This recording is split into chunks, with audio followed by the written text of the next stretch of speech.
বাঁশখালী থানার গোপন সংবাদের ভিত্তিতে তল্লাশি করে দেশীয় এলদিশয় নুরুল হোসেন নামের একজনের গ্রেফতার করেছে বাঁশখালী থানা পুলিশে। গ্রেফতারকৃত নুরুল হোসেন ফেকুয়ার রাজাহালী ইউনিয়নের 3 নম্বর ওয়ার্ডের আলী হোসেনের বাড়ি শফিকুর রহমানের ফা বলে জানা গিয়ে।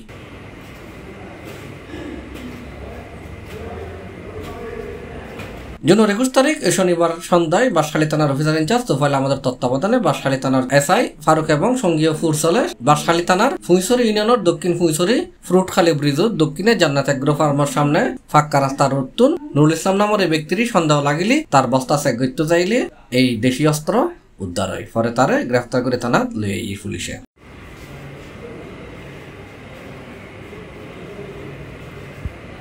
ঘটনার সত্যতা নিশ্চিত করে বাঁশখালী থানার ওসি তদন্ত সুধাংশু শেখর হালদার মুঠোফোনে C+রে হয়ে তল্লাশি পরিচালনা ওই যে চেকপোস্টে গেছিল, তো চেকপোস্টে গিয়েছে, চেকপোস্টে তল্লাশি কথা বিশেষ করে মাদক দ্রব্য উদ্ধারের জন্য চেকপোস্ট করে, তো তখন চেক করতে দেয় ওগুলো পাইছে। অস্ত্র আইনি মামলায় চলে, মামলা করে ফরওয়ার্ডিং চক কোর্টে পাঠা দিয়েছে।